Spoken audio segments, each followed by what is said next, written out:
And she is the manager of professional learning at the New York Historical Society. She's worked with K-12 students and teachers in several New York area museums, including the Museum of Modern Art, the National September 11th Memorial and Museum, and the Museum of Jewish Heritage for over 8 years. Her current role at the New York Historical Society, she manages and facilitates national professional development programs for teachers.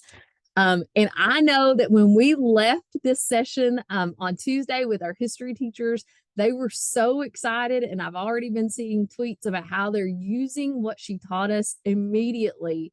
They were ready to walk out and use this in their classroom. So I am so excited to see how you all are going to use some of these strategies as well. So without further ado, Miss Molly, you can take it away.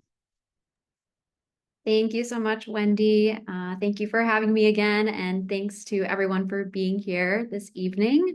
I am going to go ahead and share my screen.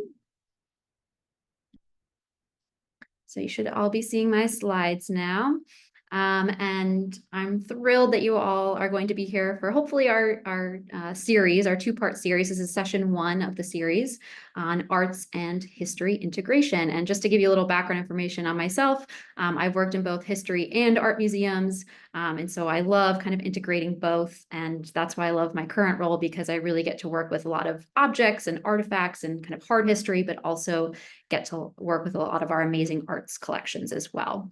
So for those of you who are not familiar with the New York Historical Society, this is an image of our museum and library that is located in New York City. It's right next to Central Park. It's actually right next to the Museum of Natural History. And we are New York's first museum. We are the oldest museum in Manhattan. We opened in 1804. And despite our name, we do not just cover the history of New York City and New York State, but really the history of all of the United States through our collections, our exhibitions, and our many, many education programs. And so I hope that if you do come to the city, you'll come stop by. We love having teachers drop by, but know that we also have many, many free online resources that are available to you at any time that you can use in your classroom. And we'll be talking more about these resources as we go along today. And now is a good time to say that when you think of a historical society, you think of probably archives and documents, that sort of thing. But we also have a vast array of artwork, paintings, sculptures, drawings, photography, you name it, we probably have it in our collection as well. So we'll really be kind of digging into our various arts collections as well tonight. So speaking of those online resources, probably our biggest online offering is our collection of free online curriculum guides, which is part of our big curriculum library that's on our website that's available to you at any time. And as you can see, they cover a wide variety of topics in American history. Our biggest and most extensive and probably most popular guide is this one here called Women and the American Story. We call this WAMS for short. And this was a guide that we created in 2019 to help teachers incorporate more women's voices and perspectives into their teaching. And it's a very extensive guide. It covers everything from 1492 through the end of the 20th century. So no matter what time period you're looking at, there are absolutely resources in WAMS that you can use to incorporate more women's voices. And you'll get to know these curriculum guides better as we go through our sessions together. So tonight, what we're going to be doing is really talking about how to enrich your lessons using our art collections, as well as how to use supplemental resources that will really help you add historical context when teaching about various art forms.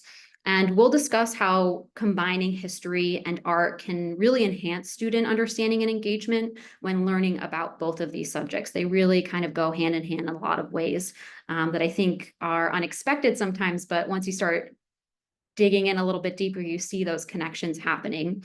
And then we'll also talk about and practice some museum-inspired and inquiry-based teaching strategies that hopefully you can use to engage students in both history and the arts in your own classroom.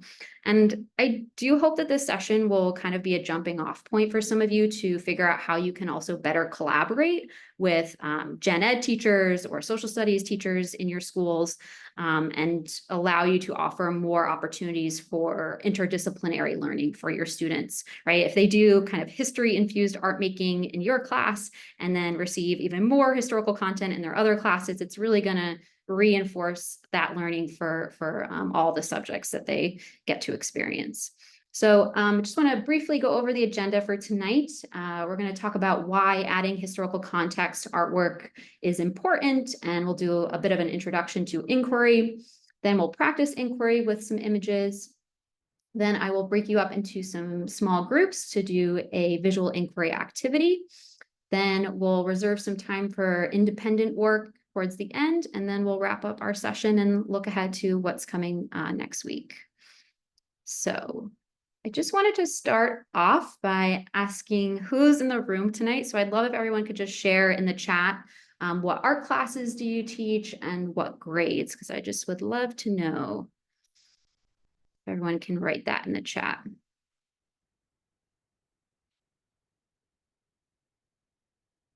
Okay, I'm going to try to keep up with all of these. We see various grade levels: music, art, band, theater, choir, visual arts. Okay, great. Just going through these, just going to be helpful for me to know all of your backgrounds for tonight. Okay, they're still coming in. Oh, math. Okay, love that. Got media specialists. Great.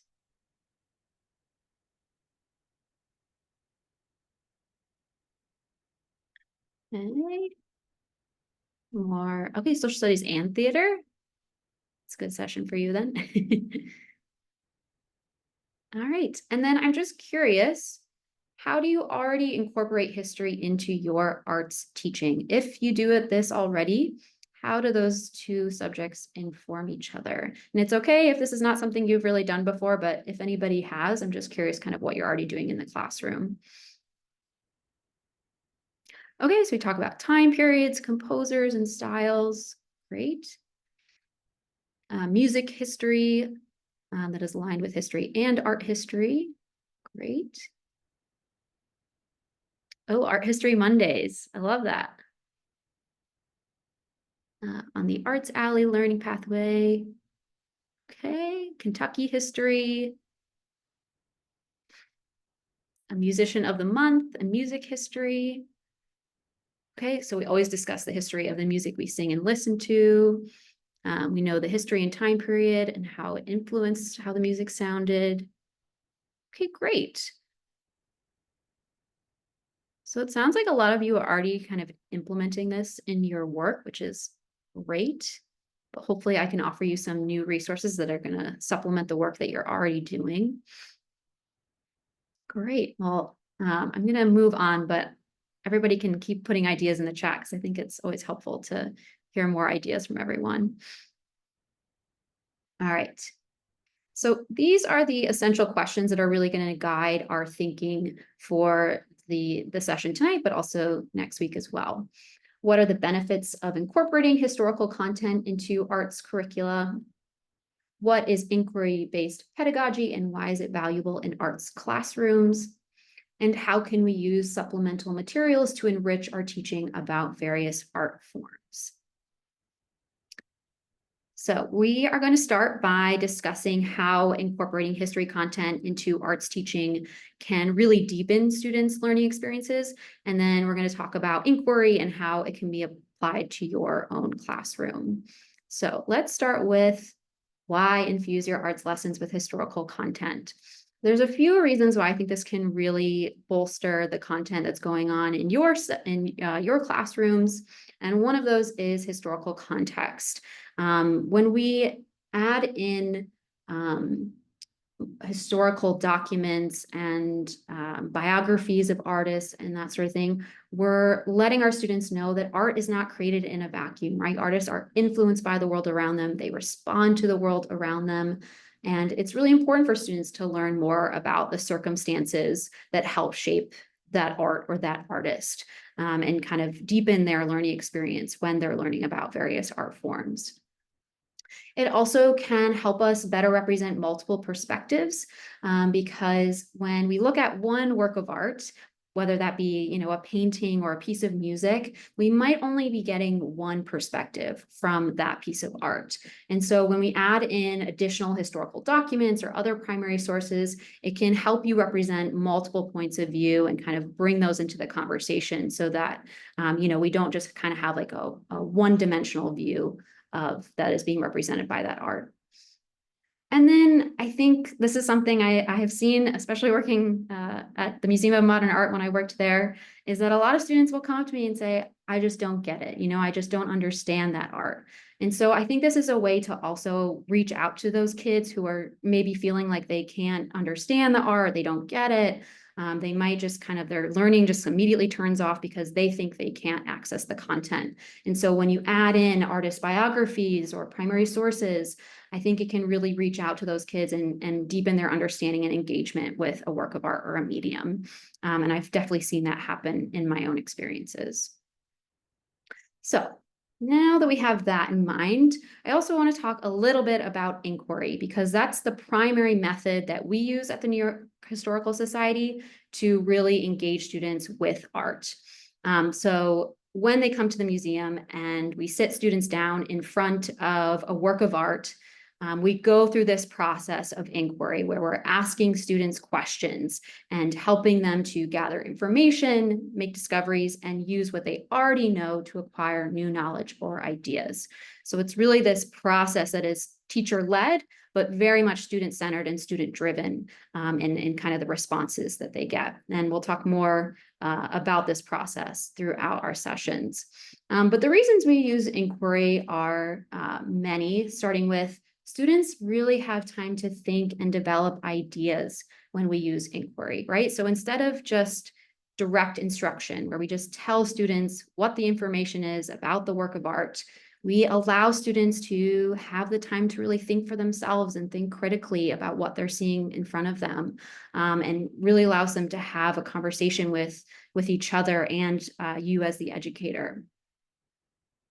Also, the open-ended questions that we use during inquiry can help promote further investigation and discussion, right? So we don't use yes or no questions in inquiry, right? We use open-ended questions like, what do you see?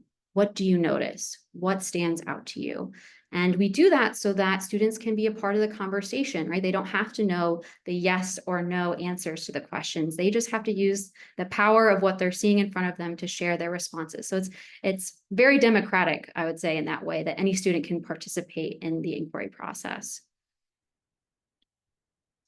And then finally, students receive information as it's needed and are encouraged to reach conclusions on their own, right? When we have students come to the museum, we say, you're going to be able to act like a historian today.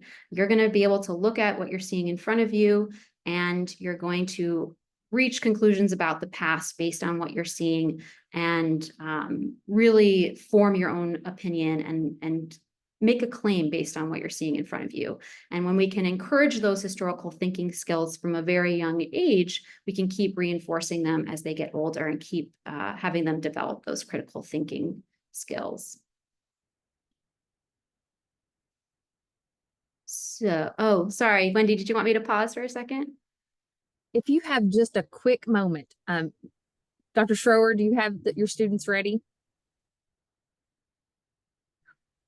Yep, I've got a room full of fourth graders who just want to share with these art teachers what they've been practicing for our Veterans Day program.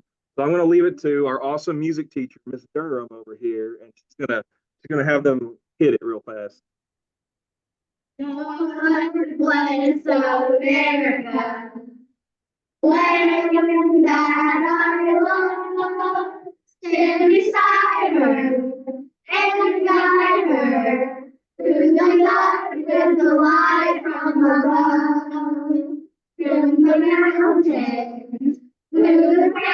free to the ocean. Why the sun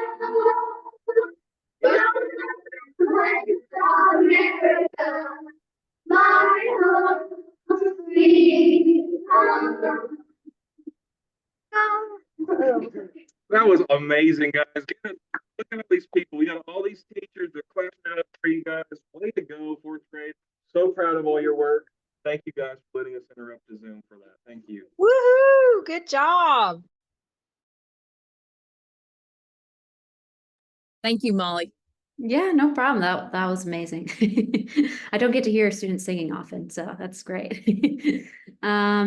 So just kind of jumping back into our conversation around inquiry, this is the protocol that we use for every single time we go through the inquiry process with students. And this is something that you can hopefully use in your own teaching because it's, you know, kind of the step-by-step protocol or process that you're going to use each and every time you go through an inquiry with students. So step one is to always just have them observe, right? Have them sit down in front of a work of art and see, what do you see? What do you notice? What stands out to you? And I will say, this is always the hardest part of inquiry because students immediately want to tell you what they already know. They do not always want to take the time to say, oh, I see this, I see this, I see this. They oftentimes just want to tell you, oh, they know this, they know that. So oftentimes to kind of slow that process down, I'll have them sit in front of the work of art and have them write down what they notice or what they see. Or for our really little students, I'll have them draw a portion of the work of art and in detail and say, okay, which part of this piece of art really stands out to you? Why don't you take a minute to draw that out? And so that will kind of slow the process down a little bit and get them to focus on what they're actually seeing in front of them. Then once you've done all of your observations, you can move on to step two, which is to interpret, right? What do these details mean? What connections can we start to make? And this is when you can dig a little bit deeper into the piece itself and make some meaning out of it. And then once you have gone through both of those steps, you can end with step three, which is to infer, which is basically saying, based on our observations and interpretations, what can we conclude? What can we conclude about a person, about an artist, about a time period? It's really up to you, but this is when you kind of synthesize and bring it all together. So with that in mind, we are going to try the inquiry process with an image from one of our curriculum guides. And I'm going to ask everyone to act as students today, just so I can model how you can go through the inquiry process with a group. And I know we have K through 12 teachers here, so I'm going to show you an elementary version and also a middle and high school version as well. So the image that we're going to be taking a look at is this one on the screen. So I would love for everyone just to take a moment to closely look at this image and really let your eyes kind of scan the image from left to right and top to bottom, and take a mental note of all the things that are standing out to you when you look at this image.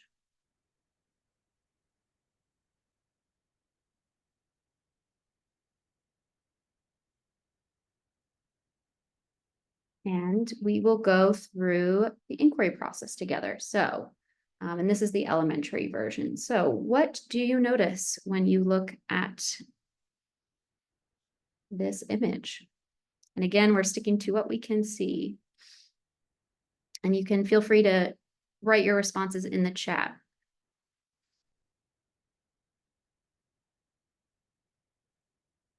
Okay, so we see people who may be Native Americans and maybe pilgrims, see a gathering, candlelight, a ceremony. I'm seeing a lot of people say wedding. What makes you say wedding? I'm curious, what are the details that are telling us it's a wedding? We see men and women, we see children. Okay, so maybe a witch trial. So we're already stepping into interpretation. A little bit. So let's stick to what we can see. People outside the window. Okay, so we see a man and woman holding hands in front of a crowd. Okay, so that's what's telling us that maybe this is a wedding or a marriage of some sort. A crowded space. Okay. Oh yeah. And then we also notice the clergymen. So that might tell us that this is a wedding for that reason. We're inside a building.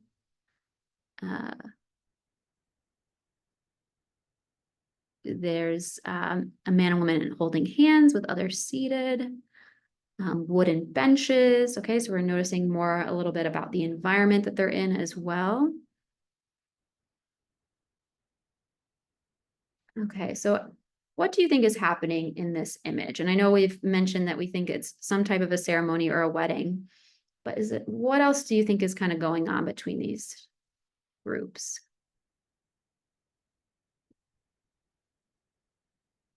Okay, there's a variety of groups represented. There's a marriage of cultures, perhaps. Okay, so then we're also thinking of the colors to set the mood, this painting in the warm tones. Okay, maybe a representation of blending two cultures. Okay. So I'm going to tell you a little bit more about this piece after we get through some more of the inquiry. But what do you notice about the clothing in this image? Or what about the expressions or faces of the people?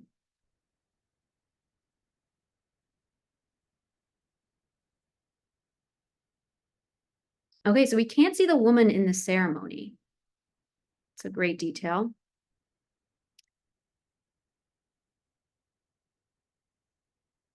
But it looks to be maybe a peaceful blend of cultures. Okay.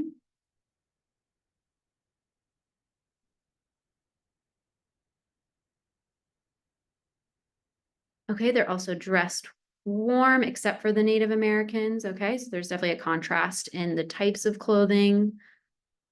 It's difficult to read most of the faces, right? Some of them look solemn, right? They're all kind of directed towards the couple in the middle, but maybe it's hard to fully interpret their expressions. Not many smiles, okay?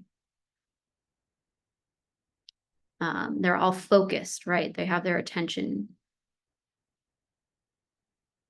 Okay, and maybe the clothing represents what each would be expected of each culture to wear at a special occasion. Absolutely. Okay, and we've got more. Yes, it looks solemn or serious, and maybe a level of reverence. Okay, I love that. So the light draws your eye to the couple in the middle. Yeah, love that. And I think as visual arts teachers, you should definitely always be incorporating kind of the compositional elements and things like color when you can do an inquiry, even if you're thinking about historical content. All right, so this painting shows the marriage of Pocahontas, who is probably the most famous Native American woman in US history. The artist painted this over 300 years after she and her English husband got married. Why do you think the artist chose to paint this event so many years later?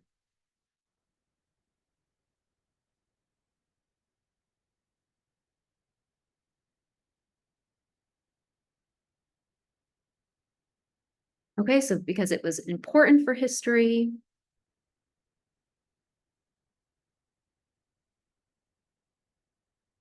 Became monumental.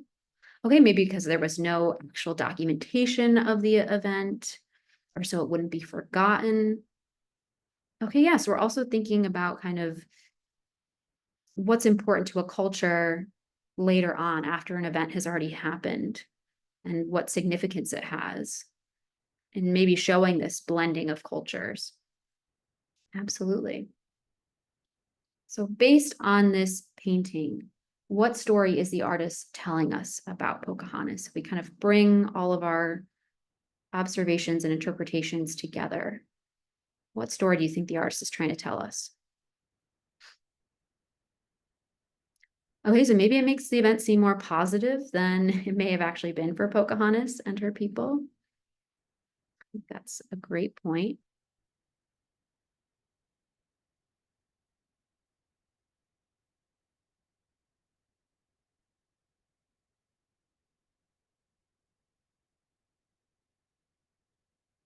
Okay, so It's also telling us about her marriage and the blending of cultures, but also the conformity she shows to her husband's culture, right?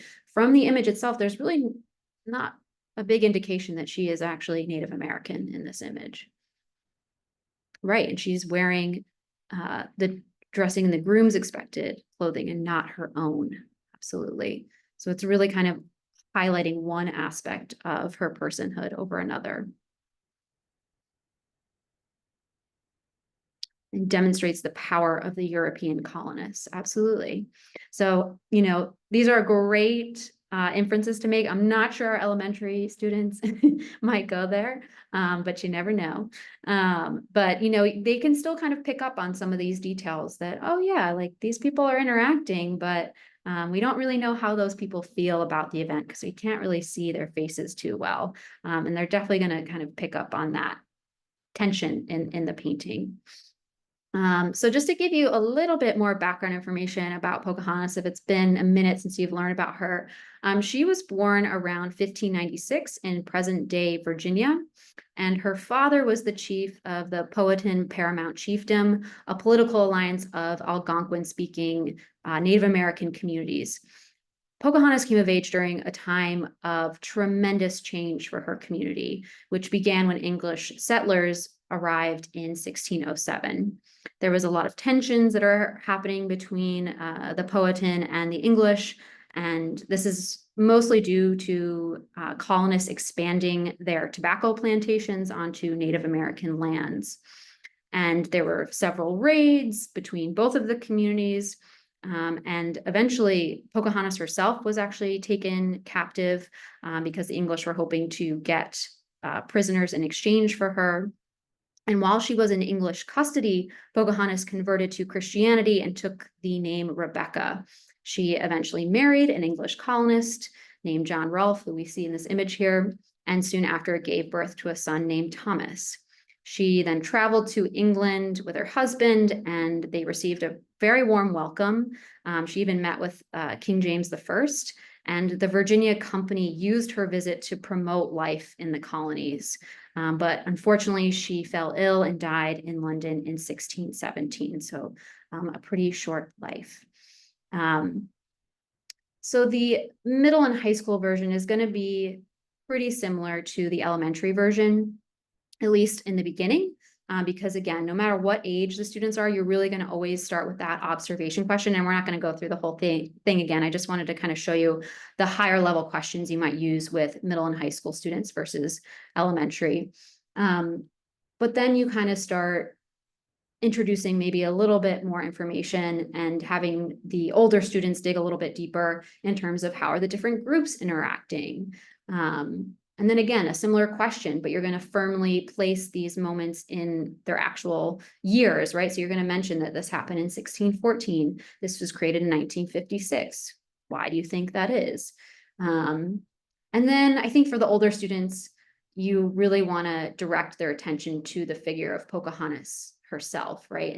And say, how is the artist depicting her? What does he leave out? I think the detail of that we don't even see her face is so telling about this event, and the fact the artist kind of ignores what she might have felt in that moment. And then for the inference question, that's when it's going to be kind of the highest level question. What does this image tell us about how American artists have remembered and romanticized the events surrounding colonization? And I think a lot of you kind of picked up on that in your responses to this image. So now that we've gone through the inquiry process together, I just want to do a quick debrief about what you should be kind of keeping in mind whenever you create a line of inquiry for a work of art. Before you start writing a line of inquiry, you always want to think about the aim. Like, what is the point? What is the big takeaway that you want students to make from the image? And that'll kind of help you guide your thinking and your crafting of the questions that you're going to ask for the inquiry. You're always going to start with an observation question, as you've seen from the elementary and middle and high school versions. And then you're going to follow observation questions with interpretation questions like, what do you think is happening in this image? And then you're always going to finish with an inference question. What does this tell us about the past? But it could also be very, it could be, what does it tell us about the artist intentions? What story is this telling us? But the whole point is to kind of bring it all together in that moment. And then throughout the inquiry, you should try to use follow-up questions throughout the process. So, say, tell me more, what makes you say that? So a lot of times when students jump to that interpretations step before the observation step, I'll say something like, okay, what makes you say that? You got to back up your claim with the evidence from the image itself. And then throughout the inquiry, you should also try to repeat what was shared or said. So you can say something like, so I see you're noticing. And that's just to kind of paraphrase what everybody else is sharing, just so you make sure that their classmates can hear each other and they're kind of all on the same page throughout the inquiry. And this is an important one. Try to validate all answers and not say, no, that's not right. Because I think when we say that to our students, it can really shut down the learning.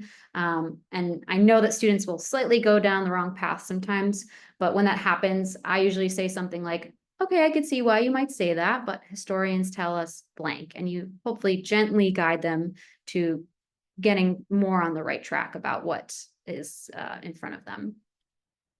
And then have knowledge of background information and add context when appropriate. So that's when I added in the information about when the painting was created and kind of what happened to Pocahontas. And so you should have that knowledge in the back of your mind and sprinkle it in during the inquiry when you think it's most appropriate to help students out. And then it doesn't have to end there. So when you start off with an inquiry, like the one we just did, you can then extend the learning, and you can share additional resources to help students keep kind of digging a little bit deeper and having a more robust conversation. So you can show them images like this one, like these ones in front of us that are all labeled with the date that they were created. And you can ask them a question like this, right? How did the different artists depict Pocahontas? What story is each artist trying to tell us? And this image of Pocahontas was the only one that was actually created during her lifetime. This one, as we can see, is showing that infamous encounter with John Smith, which, spoiler alert, historians are not sure actually happened. And there's a lot of debate over it, but we certainly know that she was not a young woman at the time. She would have been maybe around 10 or 11 years old at the time. And then, of course, as I'm sure many of you are familiar with, the Disney version of Pocahontas, that I think very much emphasizes her beauty, that she was very captivating to the John Smith character in the movie, but doesn't necessarily, again, capture the full history of her life. So now that we've kind of gone through that process together, what do these depictions of Pocahontas tell us about art or images as a historical source?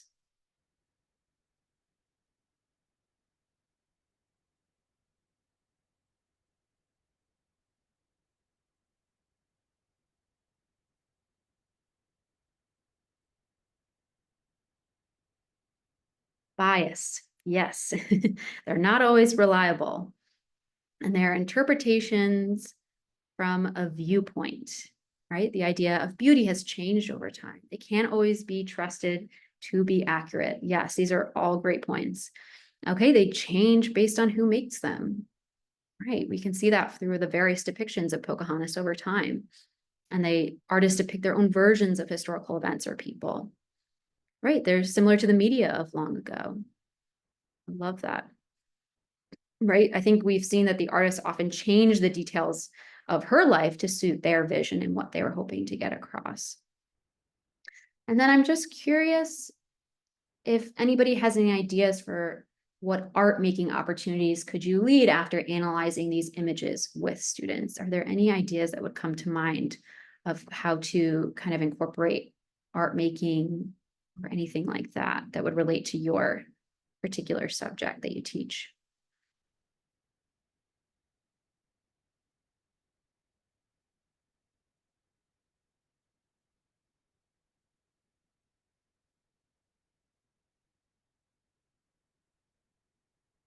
Okay, so choose a significant historical event and draw a picture depicting the event or a portrait. Okay, and you could base that on the research. I love that idea. And I love doing portraits too. Give them different art movements. Oh, and then assign her a drawing of her in different art movements. I love that idea. Okay, maybe read a description of what they say she looked like and have students draw what they believe she looked like.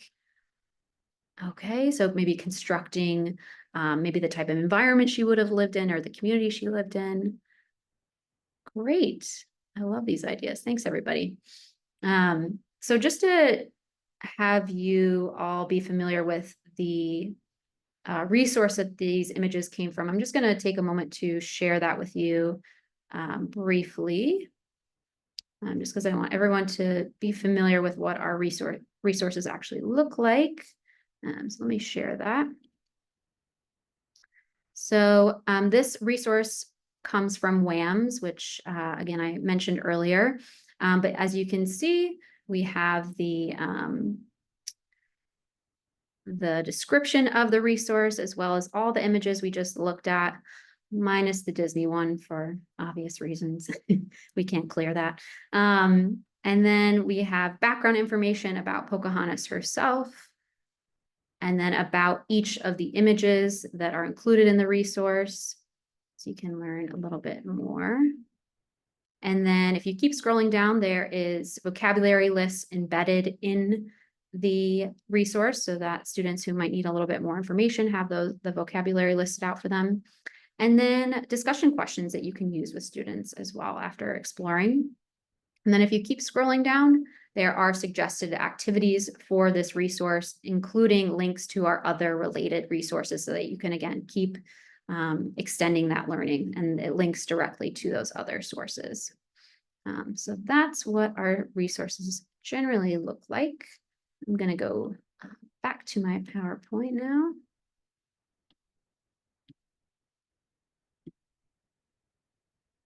Okay, so now we're going to take the time to break up into small groups to do a group work activity around visual inquiry. And this activity is called mapping visual inquiry. So this is going to take the process of inquiry and really kind of like mapping it out visually around a source or around an image.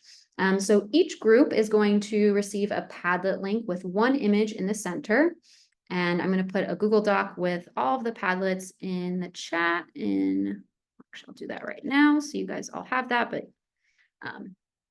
you'll know which one to open up once the breakout rooms actually open. But you're going to follow the instructions in Padlet to complete the activity, and then just be prepared to share out with the whole group. Hopefully we have enough time to actually do the share out. We'll see.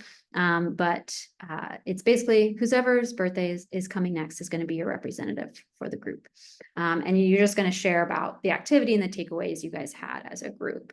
So essentially what the activity is going to be is you're going to get an image that looks like this is just a sample one, but everyone's going to get an image on the Padlet, and then you're just going to create text boxes around the image like this, listing your observations and interpretations. And you can kind of drag the text boxes around the Padlet to roughly correspond with where you see it in the image, but it can just be kind of an estimate.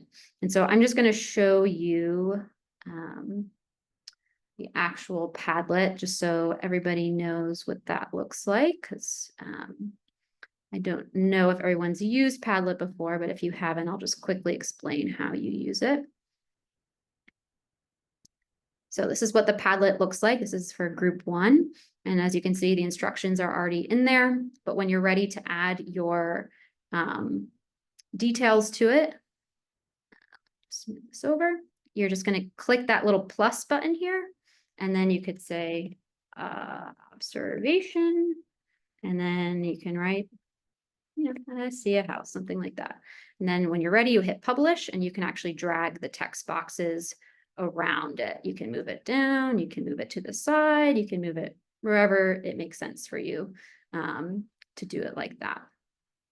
Just delete this. And Wendy, I'm gonna have you help me out with breakout rooms if you don't mind. Wendy had to step away, Oh, and so you've got sure. Jamie and I. How many breakout rooms do you need? And then 4. four? All right, got 50 people, so Jamie, if you want to jump on that, I can see she's shaking her head, she's on it, so. And everybody should have that Google Doc open before they join the breakout room.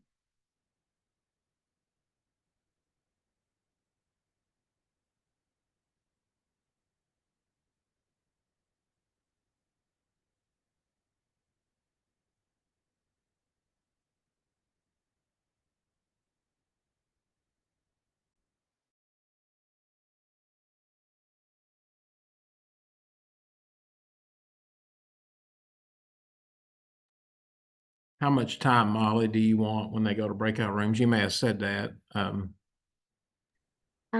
think with the time left, I would say we probably only have like 12-ish minutes to do it. Okay.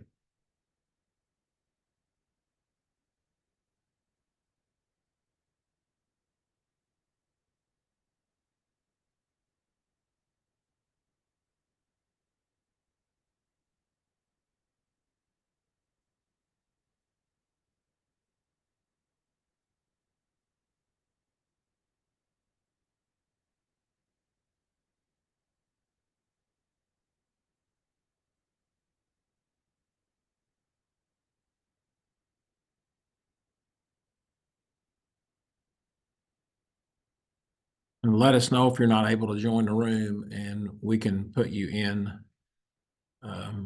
one manually if need be.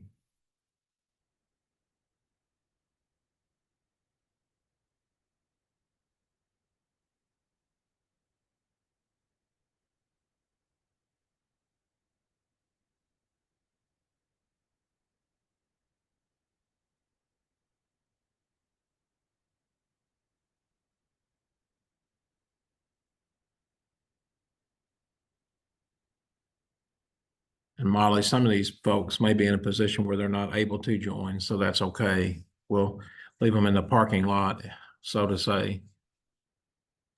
Jamie, thank you for helping with that. You're welcome.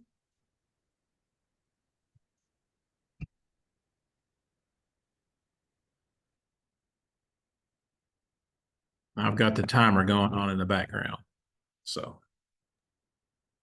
Great, thanks.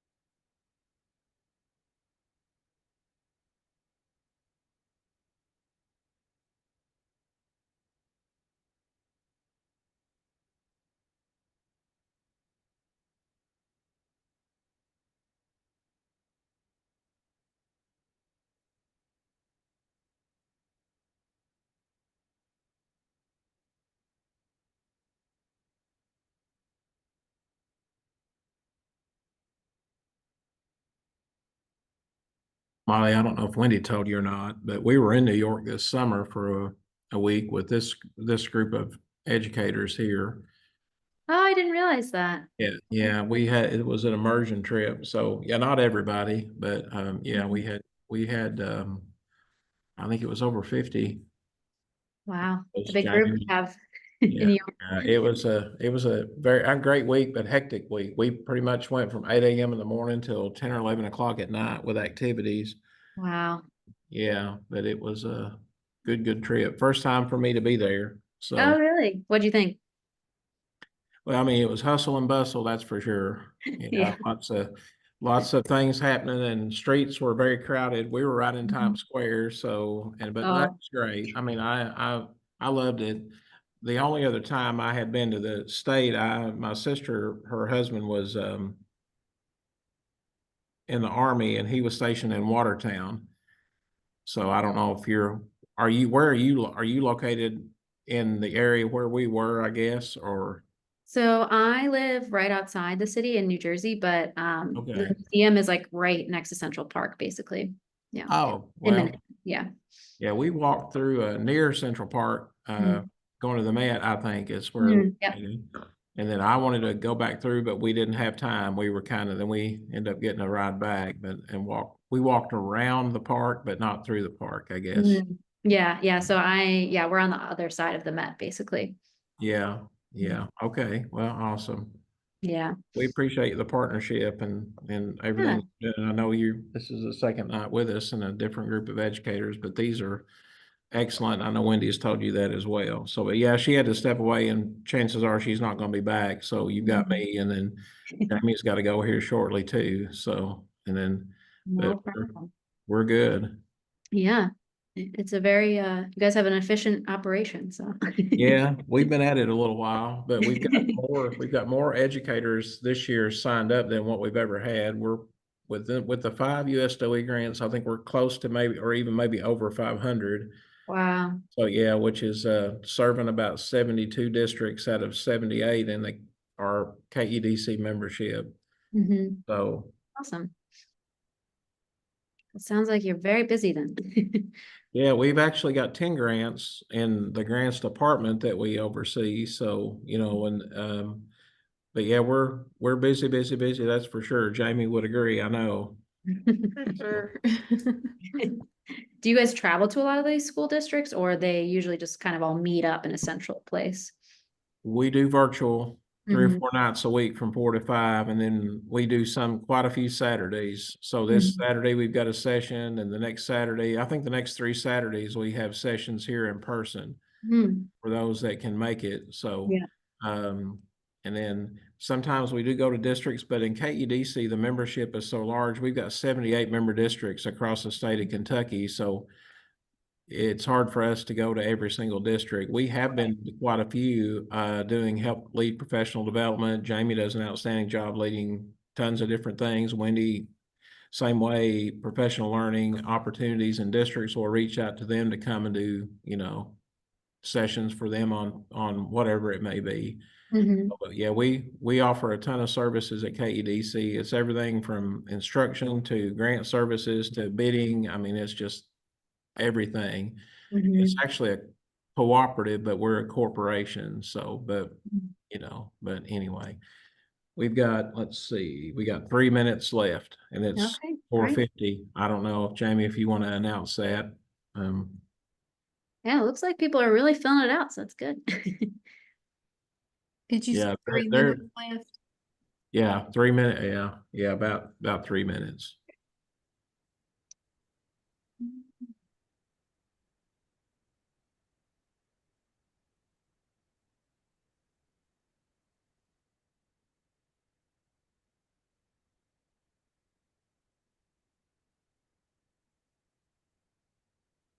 Do you guys often go to like the big education conferences like NCSS and that kind of stuff, or? We hit more, those partnerships are written into our grants to where we go to like NCHE, NCSS and things like that when we can attend. And then of course, what we do is basically go and we look for other partners to, bring into the work and things like that, because every year Wendy does lots of needs assessments, and she'll, of course, absolutely meet grant goals 100%, but she also works to bring other opportunities to our educators that may be a little bit outside of what the norm may be. So yeah, but that's about it. And of course, if U.S. Department of Ed offers something, we try to jump in and be a part of that. We had a meeting right before this session today with our program officer and things like that. So, but yeah, but not a ton of traveling, maybe 3 times a year. And then the immersion trips, the 5 USDOE grants, we have a week-long summer conference that we host, that we put on internally and here in Lexington. And then we have immersion trips per each grant to all over, well, just everywhere. Like Renaissance went to New York. We had a group go to Savannah. We had a group go to New Orleans. We had a group go to DC. So, but they're all specific to support the work that's been ongoing in the grant throughout the year around grant goals, those trips. Mhm. So, but now we've got more participation this year than we've ever had. Our numbers are, we just keep growing, getting bigger, but the budget hasn't increased. Yeah, which is kind how of, it we're goes. gonna have to work around that because, you know, we don't get any more money, but we don't want to turn anybody away either. So we're gonna have to really be picky about what we do and make sure, and we pay our teachers a stipend and that they need it to be here. So any function that we have, they get paid to be part of the work. Yeah, that's Many great. of them will max out, meaning they've earned all that they can earn, but they'll come anyway. So I'm Mhm. not sure time will run out. We've got 50 seconds left. So. All right, perfect.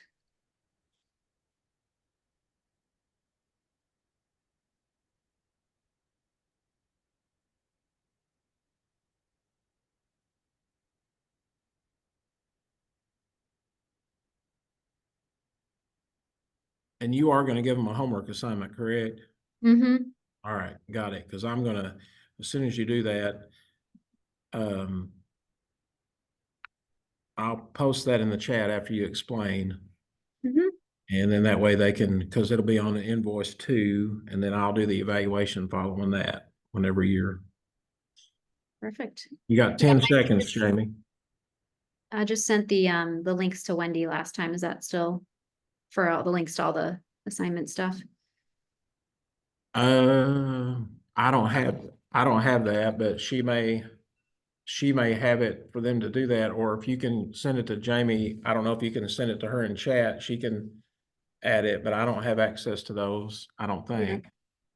Yeah, I can send, like, just so I think Wendy wanted to put them in a follow-up email, so I'll just, I can send those to Wendy and Jamie. Yeah, and you can include me as well. I'm just jim.evans@kedc.org. But I didn't know if we don't need them tonight when you give the homework assignment. We'll just tell them that, okay, got it, perfect. Yeah, yeah. Great.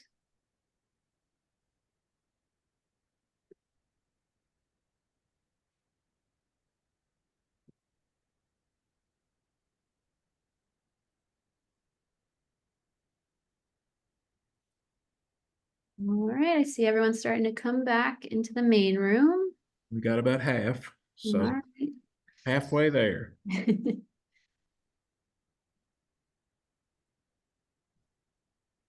It's like that episode of SpongeBob when SpongeBob is racing Sandy Squirrel and he's make the comment, "You're halfway there." There you go.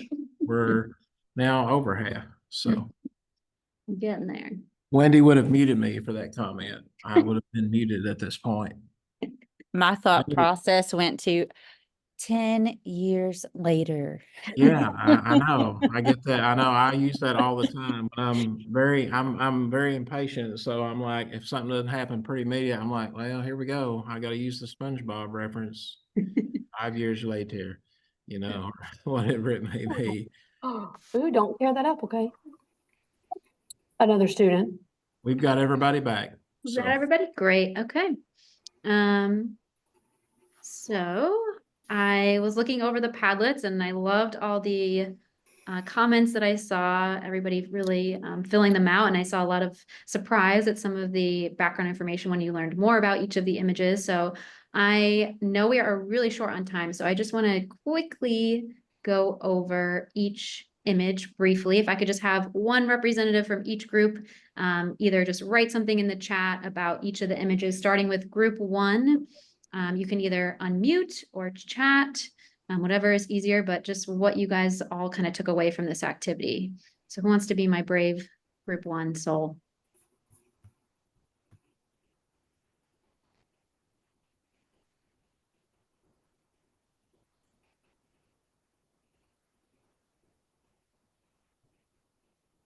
Go, Susan, you can do it. come on, group 1, let's roll.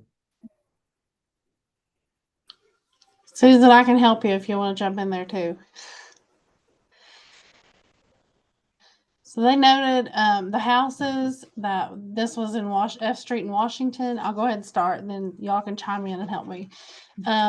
They noted the different color skins. The women wearing, like watching, mostly wearing white, and they were more the white skins. They noticed it was probably a wealthier time or wealthier area because of the way the houses and the white picket fences were. They noticed maybe the season was late summer, possibly because of the trees and the coloring. So let me look what they wrote real quick. Oh, that's great. Maybe a colonial time period. Let's see.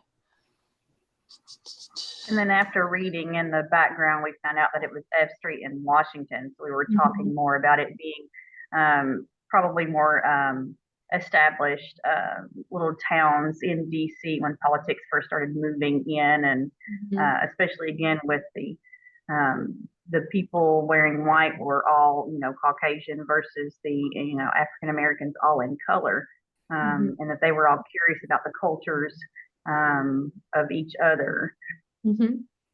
Great. Thank you very much, Group 1. Yeah, I think it's just interesting to see this image of DC where obviously we imagine modern day DC looking so different, but also recognizing the diversity of this country from its earliest beginnings. Okay, then Group 2, I see somebody's written a comment already. It seemed to be a lot of what we imagined it was from looking at the image. It's a rural area. But talked about how the buildings were a lot smaller on one side, while some of them were larger, but maybe evidence of expansion because they're cutting down trees. So maybe capturing, because it showed the quick growth of what was happening in the US. Yes, I think that's absolutely right. Great. How about Group 3? Anyone want to share a comment in the chat or just briefly unmute to share what you guys discussed? I think we pretty much all knew, we just didn't say anything yet, that we're like, this looks like a woman.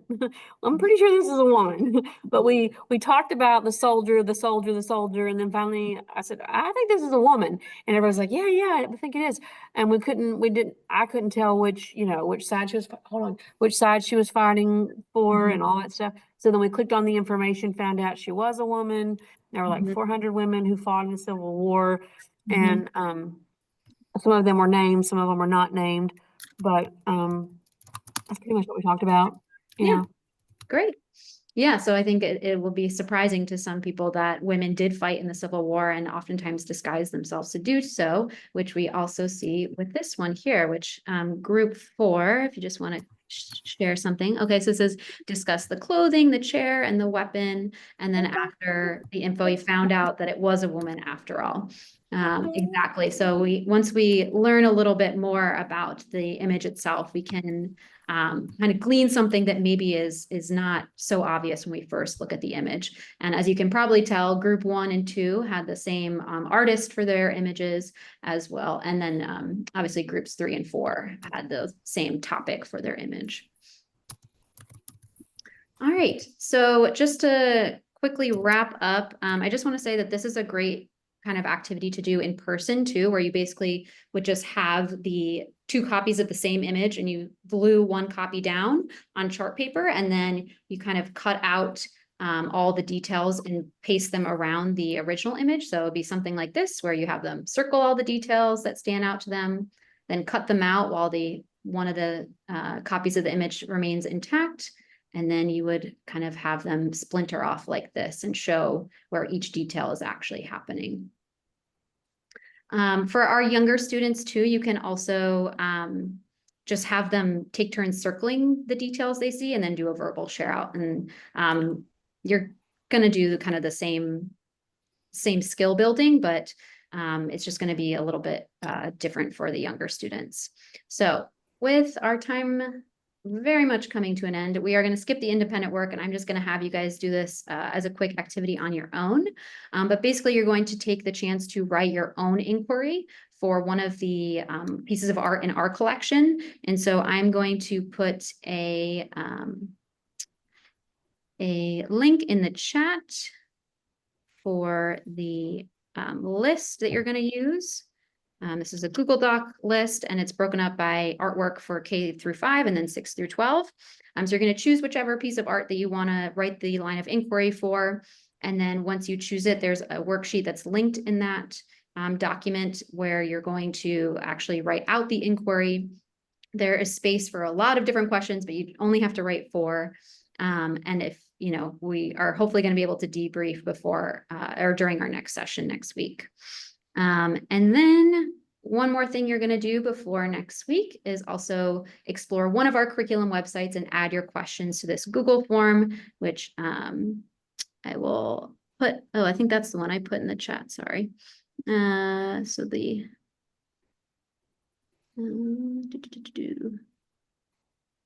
this is the one for the Google form where you're just going to be able to explore some of our curriculum guides. And I will, you guys don't have to keep track of all these links. I will make sure that they get sent to the organizers who are then going to email them to you. So don't worry about that right now. But you're basically just going to complete the inquiry worksheet and then explore one of our curriculum guides and add your questions to the form. And so we can talk a little bit about those questions you have next week. So with that, I just wanted to say thank you to everyone for joining us tonight. I really appreciated everyone's participation, and I'm looking forward to working with you all next week. Hopefully you're all able to make it next week. And then I'm also going to put a New York Historical Society evaluation in the chat as well, if you wouldn't mind filling it out. It's not required, but if anybody wants to fill it out, we greatly appreciate it. So with that, I'm going to turn it back over to KEDC to just have any wrap up that you want to share. But just thanks, everybody.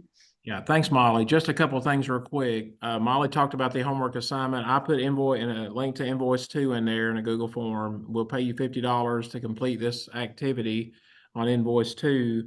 And she also referenced an evaluation for them at Kentucky or the New York Historical Society. That's separate from our evaluation. Our evaluation, we have to absolutely have to have that for you to get paid.